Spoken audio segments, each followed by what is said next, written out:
Boys, girls, and everyone else. All right, we're back with another Diablo Immortal video, and in this one, it's going to be a little bit longer of a video because, well, it's been a while since we've had a moment to talk. So I want to talk about sort of state of the game. Are we okay? Like, is Diablo Immortal okay? Are we going down? Is it? Which way are we going? Is it going down? Is it going up? We don't know, but we're going to talk about it. And also I want to talk about sort of, again, me coming back from being sick and my sort of plan moving forward in terms of streams, because I know a lot of you really do enjoy the streams. Admittedly, I need to catch up from a content standpoint first. I eat my videos because that's truly the kind of the bread and butter here is the daily videos. And that's probably what I enjoy the most. I do love live streams, but man, boy, howdy, waking up the next morning tired is rough. And so I'm just trying to get my sleep schedule straight. But let's jump straight into it. While we're yapping today, we're going to be playing the Fractured Plane. Now, we are doing the Fractured Plane, but it's not an actual event. Now, I've talked about this a few times already, that with this Feast of the Valentini or whatever, Valenti, excuse me, is some sort of like these quote unquote hidden events where it's not actually in the event tab, and instead it's over here, where you don't necessarily get the battle pass points like you normally would. Or even the events tab points like you would typically get, from a normal event, those red ones, wherever they're around there somewhere. But instead we get sort of, this stuff. You can see I've already maxed it out, but I'm getting the chest still, so there's some value there. But if we go to it, you can still see that we get our normal chests that you get, like the chaotic one, the two chaotics, the legendary one, and then you get the pick a legendary, if you will. So we're going to be doing this today. You can see that we still have the affixes, the skills. I don't think we get to pick. I know one time they let us pick. But even actually, if you look at it, let's go to top right. It actually says limited time event Feast of the Valentini or whatever, Valenti. So you can see that it's taking me back to that screen. So obviously this is very much part of that event and not a true Fractured Plane, apparently. I don't know. But we're going to do it because I am actually, I think, like 3 essences away, believe it or not. Let's go ahead and just head back that way to turn in my essences before I do the Fractured Plane, because I'm actually very, very close from a few things. From getting my next loyalty bonus reward. So that's that free essence that you get. Go back up here. So we turn in this. I am very, very close. I'm 375 out of 400. And I only have, I think, 1 chest, 1 pants, and then 1 main hand, and that's it. So I have 3 more essences, and I'm done with the monk. And again, before this, I was on the Blood Knight. So it'll be interesting to go back to, honestly, I don't even know what class I want to go back to, truth be told. I have no idea. But 3 essences away. Fractured Plane generally helps us get some legendaries, so we'll see how that works. But again, you do usually get a bunch of legendaries as well from the like the events tab that, again, we don't really have right now. Now, those of you that are curious, you should definitely be saving. We're at the point now where you should definitely be saving your mystery legendary items. I've made a few videos about this in the past, and I'm not going to make a full video dedicated to it, but while we're sort of yapping today, make sure you're saving these, because it is around the time of year where we start getting ideas of maybe the new class coming, so we want to make sure we save as many of those as possible. Those and the chests that you get from, what is it? Not Path of Blood. What is it from? I can't remember. But Trials of the Horde, that's what it is, where you actually get to pick a legendary. Or no, because that one ties to whatever it is currently. Anyway, you get the idea. Do what you can, save as many of those chests that you get. I think you do get some other chests, though, from Trial of the Horde. Oh my god, I hate the first few levels of the Fractured Plane. It is so bad.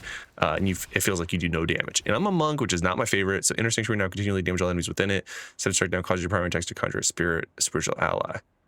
I'm going to go with gold in the beginning. So typically I have the same strategy for all this, is that I go for gold the first few times, unless there's just an obvious pickup. I will say getting this affix, or this little bonus altar here, will be helpful for sure. All right, so each time you take damage, you have a 20%. So that's mount banks or damage done to slowed or chilled enemies, and my continual damage increased. I'm going to go with mount banks for a little bit more tankiness. Generally speaking, level 1 always goes bottom first, so we're going to go ahead and go top so we get a little more gold. But like I said, the whole point of today's video is actually to talk about sort of state of the game. And honestly, I think that I don't think Diablo Immortal is in a bad place, but it's also not necessarily in a good place. Ooh, Storm Spirit. Okay, so I'm actually going to lie to you and go ahead and pick up this one. I think it summons a tornado, so that's good. Continuous damage is always good, and then I can maybe get Inner Sanctuary to do burn, and then I'll be kind of GG go next. But anyway, so I think we are in a decent place, all things considered, for Diablo Immortal. We're getting consistent updates, but they do feel a little, I don't want to say lackluster, but that's the first word that comes to mind. They're feeling less and less. Now, this next quote-unquote major update will be interesting. I don't even have enough to buy anything. Because in theory, and I covered it in yesterday's video where we talked about the leaks that are coming, or have, for what is potentially coming, and it'll be interesting to see how much of that comes to fruition and how much of that is true. Because admittedly, the last major update was a huge update that we had towards the end of December, where we got Diablo, the new map, the new section of the map. I mean, so we had a massive update. Now that was also a update that they had talked about coming for a while. Like they sort of, everything we did led to that update. So that was like a major update. Instead of just a major update, that was like a major update.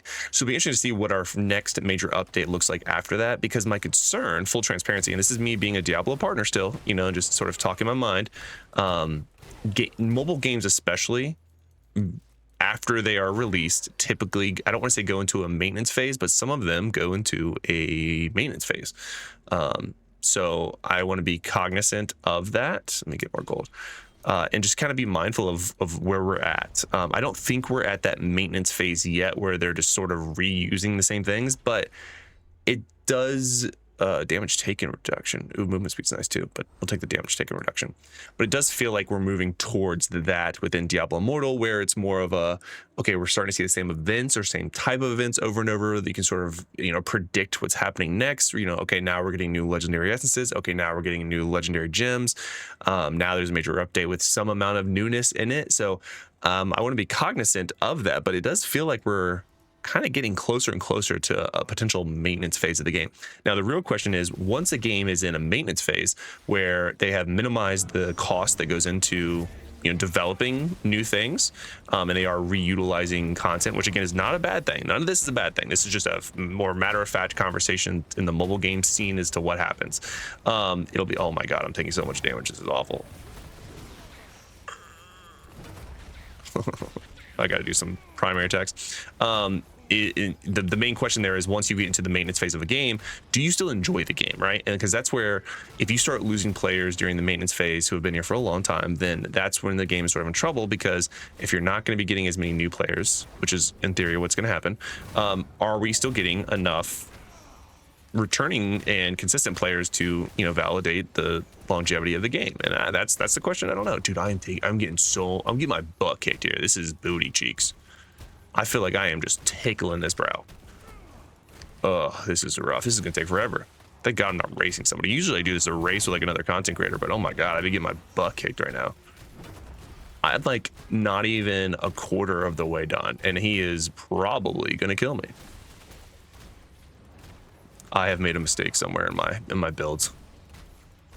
Maybe I should have had more gear, because I am just tickling him. Oh boy. But outside of that, I am excited for the new things that are coming or have been leaked to come. We know for sure that a new BG or new PvP battleground map is coming. We just don't know when specifically, or if it's going to permanently replace the existing one. And part of me hopes it doesn't permanently replace it. Like, I hope it's a slow transition where they test it and make adjustments based off feedback. I do like that they made the whole, oh my god, I'm about to die, that they did do like the test round for some players to be able to test and give feedback. And it sounds like that was within enough time to give them as developers enough time to make changes based off that feedback. Hopefully everyone who partook in that, obviously all of them signed an NDA, which was very honest and upfront from Diablo Immortal, Blizzard, NetEase, that was going to be the case. But hopefully when those individuals can talk about it, we know we can find things out and is to see what it was at that state and maybe what it is going to look like in the new state. Oh my god, I'm going to die in the next hit. I can't die. I can't get hit again. Oh, that one almost was it. I'm almost halfway done. With this longer style video, I'm going to do my best to not cough into the mic, but again, I am very much still recovering from both the flu and pneumonia. But yeah, outside of that, I think Diablo Immortal continues to push the envelope for mobile games in the action ARPG genre. It is still the game. There is no game out yet that is even coming close to overtaking Diablo Immortal. And I don't even know if there's going to be a game that does it unless it's like Path of Exile mobile, just because Diablo is such a big recognizable IP. And you're going to have something similar to overtake it, in my opinion, because they've done the foundations very, very well. They have a good, strong community, which is very important for the mobile scene. And we've seen like I almost say Infinity Light. What's that mobile game that's similar to Diablo Immortal that came out? I can't think of it, but apparently it was also it's more cartoony, but same idea. But that was apparently also a very similar big IP, and it did not do well. So Diablo Immortal is outliving even its competition and outperforming. But again, my biggest compliment to Diablo Immortal is that they find ways to make the Diablo IP in the mobile scene dramatically different than any other game. We thought 2 years ago the idea of getting a battle royale in Diablo Immortal was like, completely obscene. It would never happen, and now we have it in the Wild Brawl. You know what I mean? Like it's crazy the stuff that they have brought to the game, and it seems like they're bringing both good, bad, and indifferent, more good than bad into the game, especially from other things within the IP, and even merging the IP. Bringing the Lich King into the game was awesome. Bringing in the Horde and Alliance whole thing, dude. This is boss. This whole thing is gonna take forever. We're gonna be here until the next update. Jesus. If I die again, I might rage. Oh my god, 69 damage. Sweet giggity giggity. I probably should have done this as a live stream, because this is holy sugar honey iced tea. That was bad. Give me some damage. Attack speed increase. That'll do. Goodness gracious, great balls of fire. That was. I muted as I coughed. Unmuted as I coughed. That's crazy. Okay, I don't have gold for anything. This is awful, but at least I have health. Anyway, so I think again, this sort of whole video was supposed to be me doing the discussion of state of the game, and we basically did all of it in that one boss.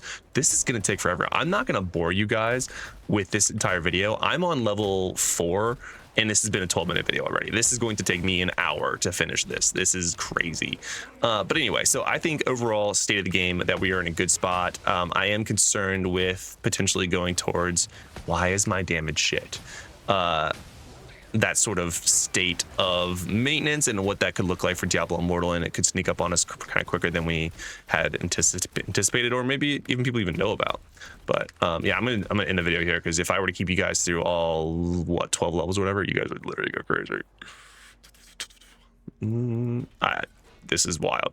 Anyway, I'm going to do the fracture plan. Hopefully, there will be builds coming out very, very soon for the monk, for both PvP, PvE, raids, all that thing. So those builds will be coming. Subscribe to the channel if you want to see those. And I am really looking forward to being off the monk. So if you are looking forward to me being on a different class, let me know what you think I should go to in the comment section below. And outside of that, guys, I hope to see you in a video soon. See you later. Bye.